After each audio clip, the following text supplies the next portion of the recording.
Hello dear students, very good morning to all of you. तो चलिए शुरू करते हैं आज का हमारा लेक्चर। तो देखिए, आज का जो हमारा टॉपिक रहेगा that will be our magnetic susceptibility. ठीक है, तो मैग्नेटिक ससेप्टिबिलिटी हमारे पास क्या होती है, इसके बारे में हम ऑलरेडी इंट्रोडक्शन पार्ट के अंदर पढ़ चुके हैं। ठीक है, आज थोड़ा डिटेल में पढ़ेंगे मैग्नेटिक ससेप्टिबिलिटी के रिगार्डिंग। तो देखिए, जो हमारे पास मैग्नेटिक मूवमेंट होती है किसी भी सब्सटेंस की, ठीक है, उसको हम डायरेक्टली कैलकुलेट नहीं कर सकते हैं। ठीक है, मैग्नेटिक मूवमेंट जो होगी किसी भी सब्सटेंस की, उसको हम डायरेक्टली कैलकुलेट नहीं करेंगे, उसको हम मेजर करते हैं इन टर्म्स ऑफ अ वैल्यू। ठीक है, जिसको हम बोलते हैं मैग्नेटिक ससेप्टिबिलिटी। ठीक है, तो मैग्नेटिक मूवमेंट को हम इन टर्म्स ऑफ एक वैल्यू मेजर करते हैं, जिसको हम क्या बोलते हैं आपके पास, that is called as your magnetic susceptibility. ठीक है, और इसको हम डिनोट करते हैं बाय द सिंबल काई या फिर के की तरह। ठीक है, तो ये हमारे सिंबल्स हैं जिनके थ्रू हम मैग्नेटिक ससेप्टिबिलिटी को मेजर करेंगे। ठीक है, अब मैग्नेटिक ससेप्टिबिलिटी होती क्या है, ठीक है, इसके बारे में तो हम ऑलरेडी पढ़ भी चुके हैं प्रीवियस क्लास के अंदर। तो देखिए, मैग्नेटिक ससेप्टिबिलिटी हमारे पास क्या है, it is a measure of the capacity of a substance to take up magnetization in an applied field. ठीक है, जब आप किसी जब आप मैग्नेटिक फील्ड जो है अप्लाई करेंगे, ठीक है, when you apply the external magnetic field, ठीक है, वहाँ पे हमने कोई सब्सटेंस रखा होगा which is of some magnetic material. ठीक है, तो वो सब्सटेंस जो है वो कितना मैग्नेटाइज्ड हो सकता है उस अप्लाइड मैग्नेटिक फील्ड के अंदर, वो उसको हम क्या बोलेंगे, उसकी मैग्नेटिक ससेप्टिबिलिटी। मतलब कि ये जो हमारे पास वैल्यू होगी, ठीक है, मैग्नेटिक ससेप्टिबिलिटी की जो वैल्यू होगी वो हमें ये बताएगी कि हमारे पास जो सब्सटेंस है, ठीक है, हमारे पास कोई भी सब्सटेंस जो है, जब उसको हम अप्लाइड मैग्नेटिक फील्ड के अंदर रखेंगे, मतलब एक्सटर्नल मैग्नेटिक फील्ड में जब हम उसको रखेंगे, तो वो कितना मैग्नेटाइज्ड होगा। ठीक है, तो जो भी वैल्यू होगी हमारे पास मैग्नेटिक ससेप्टिबिलिटी की, वो हमें ये इन्फॉर्मेशन देगी कि हमारा कोई भी सब्सटेंस जो है अप्लाइड मैग्नेटिक फील्ड के अंदर आपके पास कितना जो है आपके पास मैग्नेटाइज्ड हो जाएगा। ठीक है, उसको हम बोलेंगे आपके पास magnetic susceptibility of that substance. अब देखिए, प्रीवियस क्लास के अंदर हमने मैग्नेटिक फ्लक्स डेंसिटी के बारे में पढ़ा था।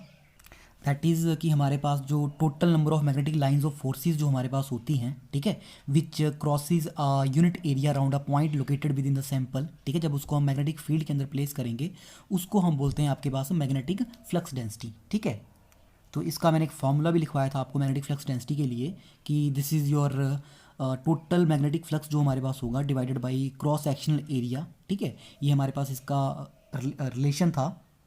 तो जब हम किसी सब्सटेंस को, ठीक है, when we place a substance in an applied magnetic field, ठीक है, जब हम किसी सब्सटेंस को एक्सटर्नल मैग्नेटिक फील्ड के अंदर रखेंगे, जिसकी स्ट्रेंथ हमारे पास कितनी है, ठीक है, जो हमने फील्ड अप्लाई की है उसकी स्ट्रेंथ है हमारे पास H।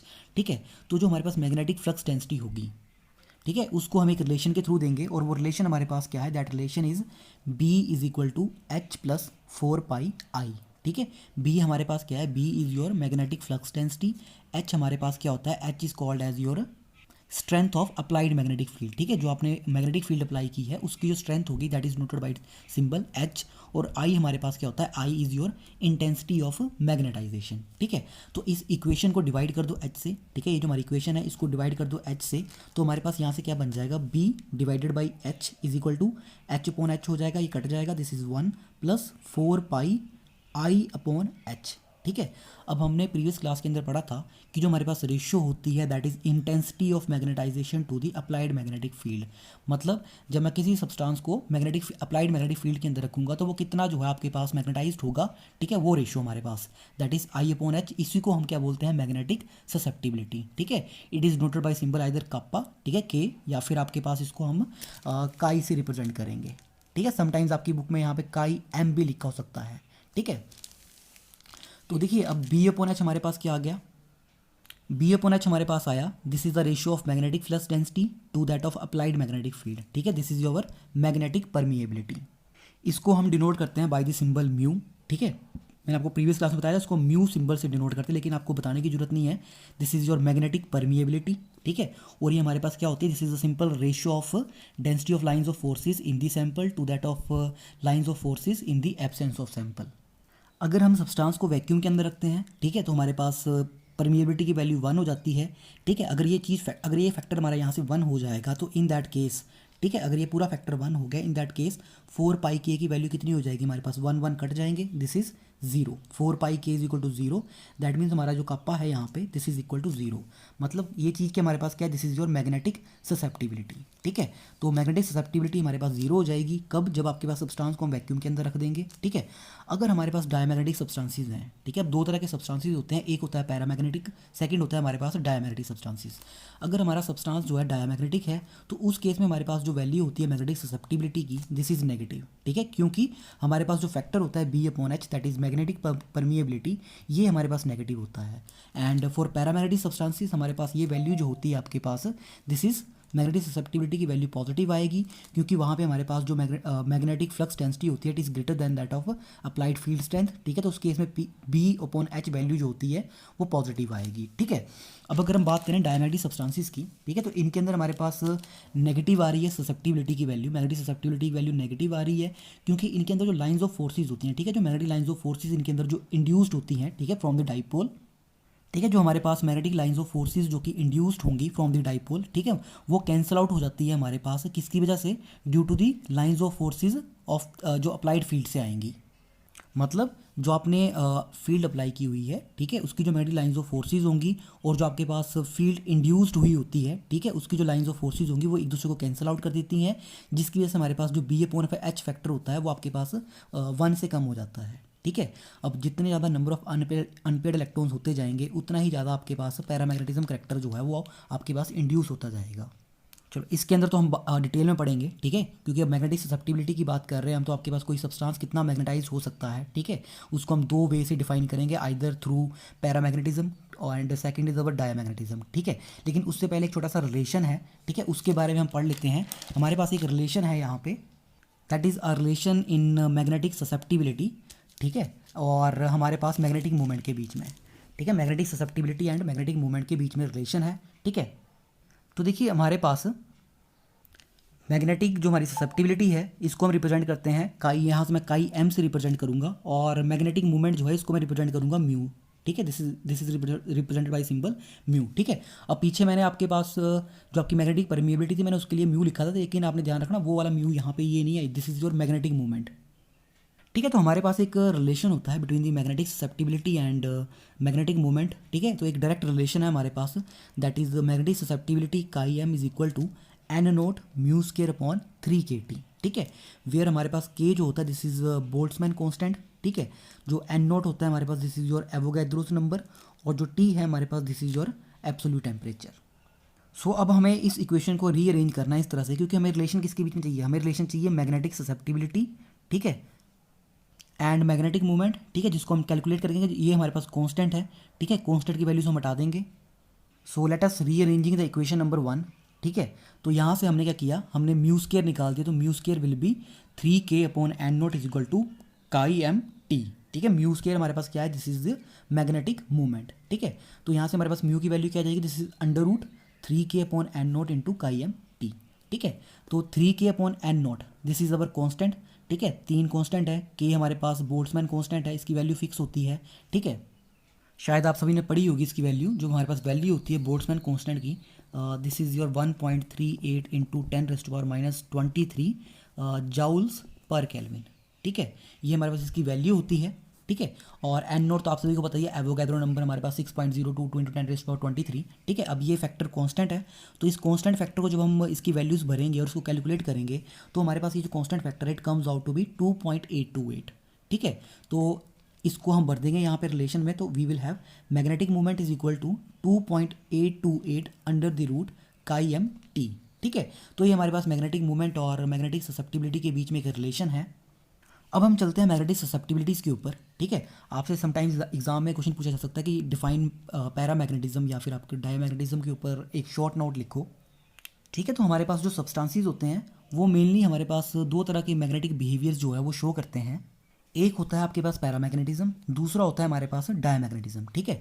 तो पैरामैग्नेटिज्म हमारे पास क्या होता है, ये उन सब्सटेंसेस के द्वारा शो किया जाएगा जिनके अंदर अनपेयर्ड इलेक्ट्रॉन्स होंगे, ठीक है।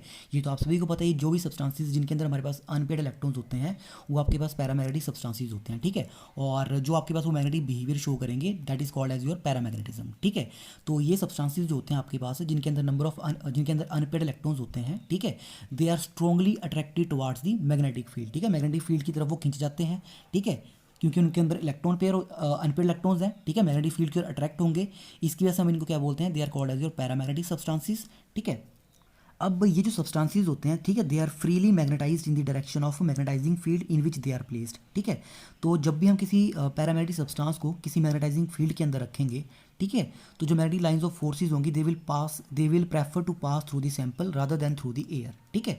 जो अगर मान लो हम किसी भी पैरामैग्नेटिक सैंपल को अगर मैं एक्सटर्नल मैग्नेटिक फील्ड की प्रेजेंस में रखता हूँ, तो जो मैग्नेटिक लाइंस ऑफ फोर्सेज होंगी हमारे पास, ठीक है, वो सैंपल के थ्रू से सैंपल से पास होके जाएंगी, ठीक है। आपने किसी सैंपल को रख दिया एक्सटर्नल मैग्नेटिक फील्ड के अंदर, जैसे मान लो हमारे पास ये एक सैंपल है यहाँ पे, कैसे आप इसको एक्सटर्नल मैग्नेटिक फील्ड के अंदर रख रहे हो, तो मैग्नेटिक लाइंस ऑफ फोर्सेज जो आपके पास एक्सटर्नल मैग्नेटिक फील्ड के अंदर होंगी, ठीक है, वो सैंपल के थ्रू होके जाएंगी, ठीक है, वो सैंपल्स के थ्रू पास होंगी, ठीक है।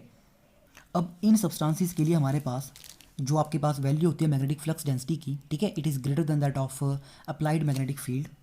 मतलब जो हमारे पास वैल्यू है मैग्नेटिक फ्लक्स डेंसिटी की, ठीक है, वो ज़्यादा होगी आपके पास जितनी आपने स्ट्रेंथ अप्लाई की हुई है मैग्नेटिक फील्ड की। तो अगर ऐसा होगा तो in that case B upon H, जो फैक्टर होगा हमारे पास बी अपॉन एच, वो हमारे पास ग्रेटर देन आई आएगा। चलिए यहाँ से समझने की कोशिश करते हैं। अगर देखिए बी ज़्यादा होगा एच से, तो बी अपॉन एच जो फैक्टर आएगा ये पॉजिटिव आएगा, ठीक है, ये वैल्यू पॉजिटिव आएगी हमारे पास। तो in that case magnetic susceptibility की वैल्यू भी पॉजिटिव आएगी, ठीक है। अगर बी बड़ा है एच से तो ये फैक्टर पॉजिटिव आएगा, ठीक है, ग्रेटर देन जीरो ही आएगा हमारे पास, ठीक है, पॉजिटिव रहेगा। तो इस केस में हमारे पास जो वैल्यू होगी मैग्नेटिक ससेप्टिबिलिटी की, ठीक है, ये पॉजिटिव रहेगी, ठीक है। एक चीज़ ध्यान रखना, हो सकता है कुछ केसेस में मैंने मैग्नेटिक ससेप्टिबिलिटी को के से रिप्रेजेंट किया हो, कई केसेस में काई एम से रिप्रेजेंट करूँगा, लेकिन रिलेशन आपके पास in terms of magnetic susceptibility वही रहेगा, ठीक है। तो ये हमने पढ़ लिया कि हमारे पास बी अपॉन एच जो होता है दिस इज इक्वल टू 1+4 पाई, हमारे पास ये था रिलेशन कापा, ठीक है।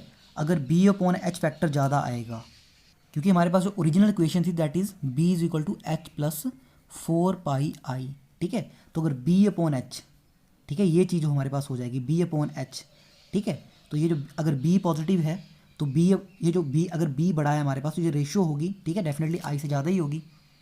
तो हमारा जो रिलेशन है दैट इज़ जो वैल्यू है कापा की this will comes out to be positive, ठीक है। तो अब देखिए जितने ज़्यादा अनपेड इलेक्ट्रॉन्स होंगे हमारे पास, greater is the number of unpaired electrons, उतना ही ज़्यादा हमारे पास सब्सटेंस के अंदर पैरामैग्नेटिज्म जो है वो इंड्यूस्ड होगा, ठीक है। अब जिन सब्सटेंसेस के अंदर हमारे पास एक से ज़्यादा अनपेड इलेक्ट्रॉन्स होते हैं, ठीक है, they will have a permanent magnetic movement, ठीक है। मतलब जो हमारे इंडिविजुअल एटम्स और मॉलिक्यूल्स होंगे उन सब्सटेंसेस के they will behave as a permanent magnet, ठीक है। अब ऐसा क्यों होता है हमारे पास, this is because of all the, क्योंकि उनके अंदर जो मैग्नेटिक मूवमेंट्स होती है इलेक्ट्रॉन्स की वजह से, ठीक है, जो उनके अंदर मैग्नेटिक मूवमेंट होगी due to all the electrons, ठीक है, उन एटम्स और मॉलिक्यूल्स के अंदर वो एक दूसरे को कैंसिल आउट नहीं करते हैं, ठीक है। इनकी जो मैग्नेटिक मूवमेंट होगी वो एक दूसरे को कैंसिल आउट नहीं करेगी, ठीक है। तो इन सब्सटेंसेस के अंदर हमारे पास जो ये जो एटम्स और मॉलिक्यूल्स होंगे इस तरह के they will behave as your permanent magnet. अब देखिए हमारे पास जो ऐसे एटम्स और मॉलिक्यूल्स होते हैं, ठीक है, ऑफ दी पैरामैग्नेटिक सब्सटेंसेस, ठीक है, विच जो कि आपके पास individually as a permanent magnet behave करते हैं, ठीक है, जब आपके पास कोई मैग्नेटिक फील्ड नहीं होगी, ठीक है, when there is no magnetic field, जब आपने कोई मैग्नेटिक फील्ड अप्लाई नहीं की है तो वो आपके पास जो परमानेंट मैग्नेटिक जो आपके पास सब्सटेंसेस परमानेंट मैग्नेट बिहेव करेंगे, they all are randomly oriented, ठीक है, वो सारे के सारे रैंडमली ओरिएंटेड होते हैं, ठीक है, जब आपने कोई मैग्नेटिक फील्ड अप्लाई नहीं की है। तो उस केसेस में हमारे पास क्या होगा, उनकी जो नेट मैग्नेटिक मूवमेंट होगी इन सब्सटेंसेस के अंदर वो आपके पास जीरो रहेगी, ठीक है। When there is no applied magnetic field, जब आपने फील्ड अप्लाई नहीं की है तो इनकी जो मैग्नेटिक मूवमेंट होगी वो आपके पास नेट मैग्नेटिक मूवमेंट क्या रहेगी, जीरो रहेगी। क्यों रहेगी, क्योंकि ये सारे के सारे सब्सटेंसेस जो होते हैं इनकी जो आपके पास रैंडम ओरिएंटेशन की वजह से इनकी जो मैग्नेटिक मूवमेंट होती है वो एक दूसरे को कैंसिल आउट कर देती है। जैसे सपोज मान लो, ठीक है, मान लो कि जैसे हम करते हैं कि सपोज मेरे पास this is a magnetic movement, ठीक है, मैं एक एरो से मैग्नेटिक मूवमेंट को रिप्रेजेंट कर रहा हूँ, ठीक है। तो अगर आपने कोई फील्ड अप्लाई नहीं किया, when there is no external magnetic field, this is no external magnetic field, जब आपने कोई फील्ड अप्लाई नहीं की है, ठीक है, तो जो मैग्नेटिक मूवमेंट होगी मैं सिर्फ एरो से रिप्रेजेंट कर रहा हूँ, ठीक है, वो रैंडमली ओरिएंटेड होती है, मतलब किसी भी डायरेक्शन में हो सकती है आपके पास, ठीक है, इस तरह से हो सकती है, इस डायरेक्शन में हो सकती है, डाउनवर्ड्स हो सकती है, ठीक है, लेफ्ट साइड में हो सकती है, ठीक है, किसी भी डायरेक्शन में आपके पास हो सकती है, ठीक है। तो इन दैट केस उनकी जो नेट मैग्नेटिक मूवमेंट होगी हमारे पास, ठीक है, जो नेट मैग्नेटिक मूवमेंट होगी दिस विल बी जीरो, ठीक है। लेकिन जैसे ही आप, ठीक है, जैसे ही आप मैग्नेटिक फील्ड अप्लाई कर दो, सपोज मैंने यहाँ से क्या किया, मैंने यहाँ से मैग्नेटिक फील्ड अप्लाई करना स्टार्ट कर दिया, ठीक है, this is in presence of magnetic field, ठीक है, यहाँ से आपने मैग्नेटिक फील्ड लगा दी। तो अब ये सारे के सारे सब्सटेंसेस, ठीक है। ये जिनकी जो मैग्नेटिक मूवमेंट यहाँ, जिनकी जो मैग्नेटिक डाइपोल्स हैं वो रेंडमली ओरिएंटेड है, ठीक है। अब वो सारे के सारी इस फील्ड के साथ खुद को अलाइन करना स्टार्ट कर देंगे, ठीक है। आपने इस तरह से फील्ड अप्लाई की, अब आपके पास ये जो जितने भी आपके पास मॉलिक्यूल्स होंगे जिनकी ये मैग्नेटिक मूवमेंट जो है रेंडमली ओरिएंटेड है, अब वो सारी की सारी जो है वो खुद को इस तरह से फील्ड के साथ जो है वो अलाइन करना स्टार्ट कर देंगे इस तरह से, ठीक है। तो इसकी वजह से हमारे पास क्या होगा, जो नेट मैग्नेटिक मूवमेंट होगी आपकी यहाँ से, this will not be equal to zero, ठीक है। तो ये चीज़ आपने ध्यान में रखनी है जब आप कोई भी फील्ड अप्लाई नहीं करोगे, ठीक है, ठीक है। क्योंकि बहुत सारी स्पेक्ट्रोस्कोपीज में भी आपको देखने को मिलेगा, एनएमआर में आपको सेम चीज़ देखने को मिलेगी सारी की सारी, कि जब आपने कोई मैग्नेटिक फील्ड अप्लाई नहीं किया है हमारे पास, तो सारे के सारे एनएमआर में न्यूक्लियाई जो होते हैं वो इस तरह से रैंडमली ओरिएंटेड होते हैं, ठीक है। तो किसी भी डायरेक्शन में आपके पास हो सकते हैं, जिसकी वजह से उनकी नेट जो मैग्नेटिक मूवमेंट होगी वहाँ पर आपके पास जीरो रहेगी। लेकिन जैसे ही आपके पास फील्ड अप्लाई कर दोगे, ठीक है, लेकिन एनएमआर में हम कंसेप्ट लेते हैं आई का, ठीक है।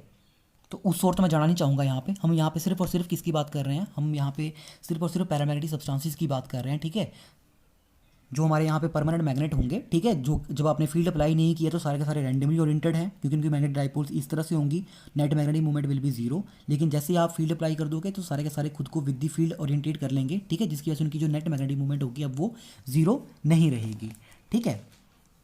तो यही है लास्ट में, when we placed a paramagnetic substance in the external magnetic field, तो जितने भी इंडिविजुअल एटम और मॉलिक्यूल्स होंगे, ठीक है, they will behave as a permanent magnet, ठीक है, सारे के सारे परमानेंट मैग्नेट बिहेव करेंगे और they align themselves in the direction of applied field, ठीक है। जिस डायरेक्शन में आपने फील्ड अप्लाई की है वो उस डायरेक्शन में खुद को जो है वो अलाइन कर लेंगे विद द फील्ड, ठीक है। देयरफॉर वो आपके पास क्या होंगे, वो फील्ड की तरफ को अट्रैक्ट हो जाएंगे, ठीक है, they get attracted towards the field, ठीक है। As a result of this हमारे पास क्या होगा, जो पैरामैग्नेटिक सब्सटेंसेस होंगे हमारे पास, they allows a larger number of magnetic lines of induction to pass through them, ठीक है। इसी वजह से आपके पास बहुत सारी जो मैग्नेटिक लाइंस ऑफ फोर्सेज होंगी, ठीक है, जो आपने फील्ड अप्लाई की है वहाँ से, ठीक है, वो उस सैंपल के थ्रू जो है वो पास होना स्टार्ट हो जाएंगी, rather to pass through the air, ठीक है। एयर से पास नहीं होगी, वो सैंपल के थ्रू पास होना स्टार्ट कर देगी। इसी वजह से हमारे पास जो वैल्यू होती है मैग्नेटिक ससेप्टिबिलिटी की वो पॉजिटिव रहेगी, ठीक है।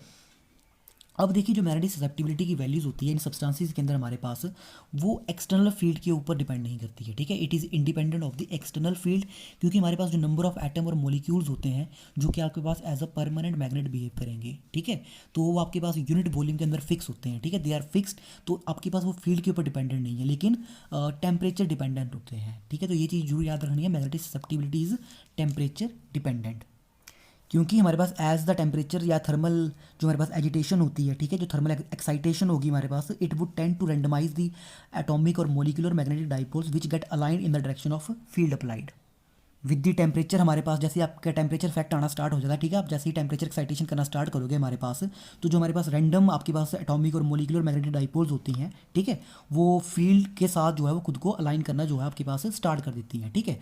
अब हमारे पास जो पैरामैग्नेटिक सब्सटेंसेस होते हैं उनके लिए हमारे पास रिलेशन होता है for the magnetic susceptibility with the temperature, ठीक है।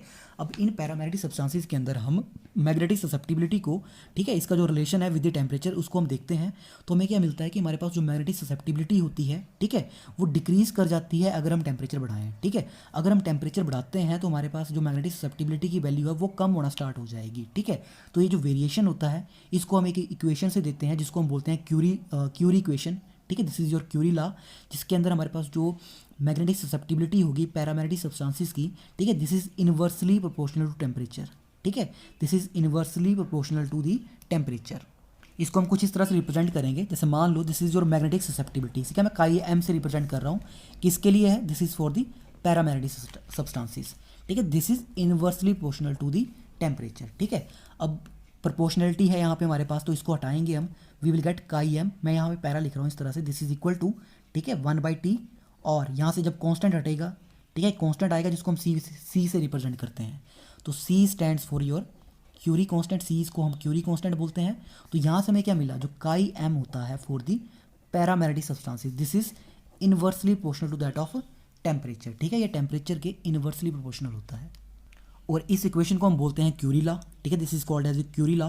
लेकिन जो प्लॉट होता है हमारे पास पैरामैग्नेटिक सब्सटेंसेस के लिए for the magnetic susceptibility and temperature, ठीक है, वो ओरिजिन से पास नहीं होता है, तो इसके केस में हमारे पास क्यूरी लॉ जो है वो ओबे नहीं होता है, और वहाँ पे हमें एक नया रिलेशन चाहिए होता है, ठीक है, जिसको हम क्यूरी वॉइस लॉ की फॉर्म में जो है वो रिप्रेजेंट करते हैं। चलो देखिए, मैं यहाँ पे कुछ ग्राफ्स जो है वो प्लॉट करना चाहूँगा। अगर मैं मैग्नेटिक ससेप्टिबिलिटी का ग्राफ प्लॉट करूँ विद दैट ऑफ टेम्परेचर, ठीक है, इफ़ पहला जो मेरा ग्राफ आएगा यहाँ से, अगर मैं अपलोड करूँ यहाँ पे आपके पास मैग्नेटिक ससेप्टिबिलिटी, ठीक है, काई एम वर्सेस टेम्परेचर, ठीक है, तो इन्वर्सली प्रोपोर्शनल है। हमारे पास ग्राफ कुछ इस तरह से आएगा, this is your parabolic graph, ठीक है, जो कि आपके पास ये पैराबोलिक कर्व ये शो कर रही है कि हमारे पास मैग्नेटिक ससेप्टिबिलिटी जो है, अगर आप टेम्परेचर बढ़ाते हो तो ये जो है आपके पास कम होना स्टार्ट हो जाएगी, ठीक है। अब अगर मैं आपके पास सेकंड ग्राफ रिप्रेजेंट करूँ, ठीक है, this is your magnetic susceptibility, ठीक है, और दिस इज़ योर टेम्परेचर, अच्छा सेम हो गया, दिस इज़ 1 डिवाइडेड बाई, ठीक है, मैं रेसिप्रोकल ले रहा हूँ यहाँ पे मैग्नेटिक ससेप्टिबिलिटी का और टेम्परेचर का, ठीक है। तो इसका मतलब क्या होगा, अगर मैं टेम्परेचर बढ़ाता हूँ यहाँ से, अगर मैं टेम्परेचर बढ़ाऊंगा इस तरफ को, तो this is 1 upon magnetic susceptibility no, तो ये फैक्टर हमारे पास क्या होना चाहिए, बढ़ना चाहिए, और इस तरह से एक लीनियर ग्राफ आना चाहिए हमारे पास। लेकिन ऐसा नहीं होता है हमारे पास, ये ग्राफ इस तरह से नहीं आता है, ठीक है। तो हमारे पास यहाँ पे किस तरह का ग्राफ जो आपके पास देखने को मिलेगा, तो हमारे पास यहाँ पे ग्राफ आता है आपके पास, this is your 1 upon magnetic susceptibility for the paramagnetic substances, ठीक है, and this is your sorry this is your temperature, ठीक है। तो अगर मैं यहाँ से आपके पास ग्राफ प्लॉट करूँ, ठीक है, तो हमारे पास जो कर्व होती है वो ओरिजिन, ठीक है, यहाँ पे 0 डिग्री से आपके पास कट नहीं करती है, आइदर ये इसके अबव चली जाती है इस तरह से, या इसके बिलो आ जाती है, ठीक है। तो ये ओरिजिन से नहीं कट होता है हमारे पास, ये याद रखना है, ये जो लाइन है हमारे पास ये ओरिजिन से पास नहीं होगी, ठीक है। Either it cuts the temperature axis this below 0 degree या फिर अबव 0 डिग्री, ठीक है, हमारे पास तो इस तरह से देखने को मिलता है, ठीक है। तो यहाँ पे हमारी जो लाइन है ये वाली, ये इसको अबव कट कर रही है, ठीक है, कट्स अबव 0 डिग्री सेल्सियस, ठीक है। मैंने यहाँ पे ग्राफ में रिप्रेजेंट नहीं किया है, टेम्परेचर हम केल्विन में मेंशन करेंगे, ठीक है। एंड सिमिलरली ये जो एक्सिस है, ठीक है, ये 0 डिग्री से पीछे कट रही है, this cuts below 0 degree kelvin, ठीक है, ये टेम्परेचर एक्सिस को 0 डिग्री से पीछे काट रही है, ठीक है। तो इनको मैंने यहाँ पे रिप्रेजेंट नहीं किया हुआ है, तो आप ग्राफ यहाँ से समझ सकते हैं सारे के सारे। तो यही था हमारे पास, इसी वजह से हमारे पास जो क्यूरी लॉ था वो ओबे नहीं होता है, ठीक है, क्यूरी लॉ इसीलिए आपका ओबे नहीं होगा, और इसी वजह से हमारे पास एक नया रिलेशन दिया गया जो कि आपके पास वाइस ने दिया था, ठीक है।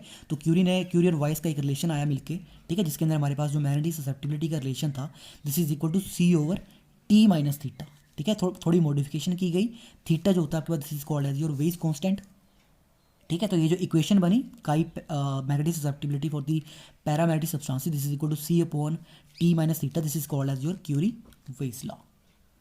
अब चलते हैं हमारे पास जो सेकंड तरह के हमारे पास मैग्नेटिक सब्सटेंसेस हमारे पास जो हो सकते हैं, दैट इज़ योर, जिनकी वजह से हमारे पास जो मैग्नेटिक मूवमेंट जो जनरेट होगी उनके बारे में हम पढ़ेंगे, ठीक है। दैट इज़ नेक्स्ट जो हमारे पास है, दैट इज़ योर डायमैग्नेटिज्म, ठीक है। तो देखिए हमारे पास अब कुछ सब्सटेंसेस तो ऐसे होंगे जिनके अंदर हमारे पास अनपेड इलेक्ट्रॉन्स होते हैं, ठीक है, हमने बोल दिया कि वो हमारे पास पैरामैग्नेटिक होते हैं। लेकिन अब कुछ सब्सटेंसेस ऐसे भी होते हैं जिनके अंदर हमारे पास जो है आपके पास पेड इलेक्ट्रॉन्स होते हैं, ठीक है, मतलब यहाँ पे हमारे पास पेड इलेक्ट्रॉन्स होंगे, और ऐसे सब्सटेंसेस जो होते हैं आपके पास मैग्नेटिक फील्ड जो है उनको रिपेल कर देती है, ठीक है, मैग्नेटिक फील्ड की ओर वो अट्रैक्ट नहीं होते हैं, they get repelled from the magnetic field. ऐसे सब्सटेंसेस को हम क्या बोलेंगे, इनको बोलते हैं हम डायमैग्नेटिक सब्सटेंसेस, ठीक है। तो इनकी वजह से जो मैग्नेटिज्म इंड्यूस होता है उसको हम बोलते हैं हम डायमैग्नेटिज्म, ठीक है। अब देखिए हाइड्रोजन इकलौता ऐसा एलिमेंट है, इसको छोड़ के हमारे पास जितने भी एलिमेंट होते हैं, ठीक है, उनके अंदर हमारे पास फील्ड इलेक्ट्रॉन शेल्स होती हैं, ठीक है। आप सभी को पता है हाइड्रोजन जो है हमारा पहला एलिमेंट है पीरियोडिक टेबल में, एटॉमिक नंबर 1, ठीक है, ओनली एक ही इलेक्ट्रॉन है, ठीक है। तो इसकी शेल जो है वो हाफ फील्ड है, लेकिन इसके बाद जितने भी एलिमेंट आएंगे, ठीक है, उनके अंदर एक शेल तो उनकी फील्ड होगी, ठीक है, they have almost at least 1 shell तो उनकी फील्ड होगी। जैसे आपके पास सेकंड है हीलियम, तो हीलियम में हमारे पास 1s2 कन्फिग्रेशन होगी, ठीक है। तो 1s2 मतलब उसका जो ऑर्बिटल है वो आपके पास फील्ड है, ठीक है। तो एक्सेप्ट हाइड्रोजन सभी एलिमेंट्स जो है उनके अंदर फील्ड इलेक्ट्रॉन शेल्स होंगी, तो दैट इसका मतलब क्या होगा, सभी के सभी एलिमेंट्स जो होंगे except hydrogen they will show some diamagnetism, ठीक है, कुछ ना कुछ डायमैग्नेटिज्म जो है उनके द्वारा जो है वो शो किया ही जाएगा। अब डायमैग्नेटिज्म जो है हमारे पास अराइज किस तरह से होता है, ठीक है, it arises from the motion of electrons, ठीक है, it arises from the motion of electrons treated as the charged particle in an applied magnetic field, ठीक है। This motion of electron can be pictured as arising from the circulation of electric current in a circular wire. जैसे आपके पास एक wire होती है, ठीक है, एक सर्कुलर वायर, तो उसके अंदर जो हमारे पास करंट जो है आपके पास जो हमारे पास अराइज होता है उस सर्कुलर वायर के अंदर, वैसे ही हमारे पास जो है due to the motion of electron, ठीक है, क्योंकि इलेक्ट्रॉन भी आपके पास एक चार्ज पार्टिकल होते हैं इन एन अप्लाइड मैग्नेटिक फील्ड, ठीक है। जब आप फील्ड में रखोगे तो हमारे पास इलेक्ट्रॉन्स जो है वो सर्कुलेट होना स्टार्ट हो जाएंगे, ठीक है, तो वहाँ से आपके पास एक फील्ड जनरेट करेंगे। वैसे ही जस्ट लाइक योर इलेक्ट्रॉन्स जो आपके पास सर्कुलेट करते हैं in a current carrying circular wire, ठीक है। तो हमारे पास जो इंटरेक्शन होगी बिटवीन द इलेक्ट्रिक करंट और अप्लाइड फील्ड, ठीक है, जो करंट और फील्ड के बीच में हमारे पास जो इंटरेक्शन होगी, इसकी वजह से हमारे पास जो इलेक्ट्रॉनिक ऑर्बिट होता है वो प्रोसेस होना स्टार्ट हो जाता है around the direction of applied field, जिसको हम बोलते हैं आपके पास लार्मर प्रोसेशन। ठीक है, जस्ट लाइक जैसे हमारे पास एनएमआर के अंदर होता है, ठीक है, एनएमआर स्पेक्ट्रोस्कोपी में हमारे पास एनएमआर स्पेक्ट्रोस्कोपी में क्या होता है कि हमारे पास एक न्यूक्लियस होता है, ठीक है। न्यूक्लियस जो है जब हम उसको एक्सटर्नल मैग्नेटिक फील्ड की प्रेजेंस में रखते हैं, ठीक है, तो अब न्यूक्लियस की अगर आपके पास अगर वो न्यूक्लियाई जो है वो एनएमआर एक्टिव है, ठीक है, तो वो खुद को विद द फील्ड जो है वो इस तरह से अलाइन कर लेगा, जिस डायरेक्शन में आपने फील्ड अप्लाई की है वो उसको खुद को अपनी फील्ड की डायरेक्शन में जो है अलाइन कर लेगा, ठीक है। जिस भी डायरेक्शन में आपने फील्ड अप्लाई की होगी, जो भी आपके पास एनएमआर एक्टिव न्यूक्लियाई होगा वो खुद को उस फील्ड के साथ अलाइन कर लेता है। जैसे ही आप उसके ऊपर जो है इलेक्ट्रोमैग्नेटिक रेडिएशन जो है वो फॉल करवाते हो, ठीक है, तो हमारे पास जो न्यूक्लियाई होता है वो आपके पास प्रिसेस करना स्टार्ट कर देता है इस तरह से, ठीक है, विद हमारे पास प्रिसेस करना स्टार्ट कर देगा। वैसे ही सेम कंसेप्ट यहाँ पे हमारे पास जो आपके पास इंटरेक्शन होगी करंट और अप्लाइड फील्ड के बीच में, ठीक है, उसकी वजह से हमारे पास जो इलेक्ट्रॉनिक ऑर्बिट होते हैं, ठीक है, तो इसकी वजह से हमारे पास जो है वो प्रिसेस करना स्टार्ट कर देगा, ठीक है, in around the direction of the applied field. तो ये जो हमारा लार्मर प्रोसेशन होता है, ठीक है, ऑफ द इलेक्ट्रॉन के ऑर्बिट का, that is this the Larmor precession of electronic orbit, it also produces, ये हमारे पास एक मैग्नेटिक फील्ड जो है वो प्रोड्यूस करता है, ठीक है, जिसकी डायरेक्शन जो होगी हमारे पास it is opposite to the direction of magnetic field applied, ठीक है। जैसे मान लो आप यहाँ से इस डायरेक्शन में फील्ड अप्लाई कर रहे हो, ठीक है, तो हमारे पास जब लार्मर प्रोसेशन होगा, ठीक है, तो उसकी वजह से हमारे पास एक फील्ड इंड्यूस हो जाती है, ठीक है। उस फील्ड की जो डायरेक्शन होगी हमारे पास, जो आपने फील्ड अप्लाई की है बिल्कुल उसके हमारे पास जो है उस फील्ड के अपोजिट हो जाएगी। जैसे मान लो आपकी फील्ड की डायरेक्शन यहाँ से है, ठीक है, तो लार्मर प्रोसेशन हमारे पास इस तरह से होगा कि हमारे पास जो फील्ड इंड्यूस होगी उसकी डायरेक्शन हमारे पास बिल्कुल इसके अपोजिट आ जाएगी इस तरह से, ठीक है। तो इससे हमारे पास होगा क्या, इससे हमारे पास ये होगा कि जब हम किसी भी डायमेटिक सब्सटेंस को अप्लाइड फील्ड के अंदर रखेंगे, ठीक है, when we place a diamagnetic substance in the applied magnetic field, तो जो हमारी मैग्नेटिक लाइंस ऑफ फोर्सेज होंगी, ठीक है, it will be deflected away from the substance, वो उससे थोड़ी परे को डिफ्लेक्ट हो जाएंगी, ठीक है। तो जो इंपॉर्टेंस होता है डायमैग्नेटिज्म का, it lies in the fact that हमारे पास बहुत ज़्यादा we have a large number of diametic atoms which contribute appreciably towards the magnetic susceptibility of a substance। देखिए हमारे पास बहुत सारे डायमैग्नेटिक एटम्स होंगे, ठीक है, तो उनकी वजह से हमारे पास जो है एक सिग्निफिकेंट कंट्रीब्यूशन रहती है टुवार्ड्स दी मैग्नेटिक ससेप्टिबिलिटी, ठीक है, अराउंड द मैग्नेटिक ससेप्टिबिलिटी उनकी एक सिग्निफिकेंट कंट्रीब्यूशन आएगी, ठीक है। तो हमारे पास एक रिलेशन है, द एटॉमिक डायमैग्नेटिक ससेप्टिबिलिटी जो होती है इसको हम एक रिलेशन से देते हैं विच इज़ काई ए, ठीक है, this is A stands for atomic diamagnetic susceptibility, this is equal to minus N A e square over 6m c square, this is summation of r i, Avogadro number आ गया, e आपके पास electron charge है, ठीक है, M और सी आपके पास constant है, ठीक है, तो इनकी वैल्यू जो निकल के आती है दिस इज 2.83 इंटू 10⁻10, ठीक है। This comes out to positive क्योंकि नेगेटिव है और यहाँ पे चार्ज जो है नेगेटिव होता है इलेक्ट्रॉन के ऊपर, ठीक है, तो ये फैक्टर हमारे पास पॉजिटिव आएगा। एन हमारे पास क्या है, N stands for this is I is equal to 1 to n, N is your number of electron present in the atom, ठीक है, और ये जो आर आई बार स्क्वायर है हमारे पास this is your mean square radius for the ith electron, जो हमारा इलेक्ट्रॉन होगा फॉर दैट इलेक्ट्रॉन। अब देखिए जितना बड़ा हमारा एटम होगा उसके अंदर उतने ज़्यादा इलेक्ट्रॉन्स होंगे, ठीक है, तो उसकी कंट्रीब्यूशन उतनी ज़्यादा रहेगी फॉर दी डायमैग्नेटिक ससेप्टिबिलिटी, ठीक है। तो larger atom with the large number of electrons have greater magnetic susceptibility values than the smaller atoms with the few electrons, ठीक है। तो अगर कम इलेक्ट्रॉन्स होंगे तो हमारे पास तो कंट्रीब्यूशन डेफिनेटली ससेप्टिबिलिटी के लिए कम रहेगी, अगर ज़्यादा बड़ा एटम है ज़्यादा इलेक्ट्रॉन्स होंगे तो उसकी कंट्रीब्यूशन ज़्यादा रहेगी, ठीक है। अब डायमैग्नेटिक ससेप्टिबिलिटी जो होती है वो आपके पास नेगेटिव होती है, ये तो हम ऑलरेडी पढ़ चुके हैं, and it is independent of temperature, ये टेम्परेचर के ऊपर डिपेंड नहीं करती है, ठीक है। सो बिकॉज क्योंकि हमने पढ़ा ये ऑलरेडी, क्योंकि जो मैग्नेटिक फील्ड इंड्यूस्ड होगी, ठीक है, it is in the direction जो कि आपके पास जो आपने फील्ड अप्लाई किया है बिल्कुल उसके अपोजिट होगी, ठीक है। तो डायमैग्नेटिज्म में हमारे पास दिस इज नेगेटिव होगी ससेप्टिबिलिटी, क्योंकि आपने जो फील्ड इंड्यूस की है, ठीक है, जो आपके पास फील्ड इंड्यूस हुई है, ठीक है, यहाँ पे दो चीज़ें हैं, एक है आपके पास इंड्यूस्ड फील्ड जो आपके पास इंड्यूस्ड हुई है, ठीक है, सेकंड जो आपने अप्लाई की है, ठीक है।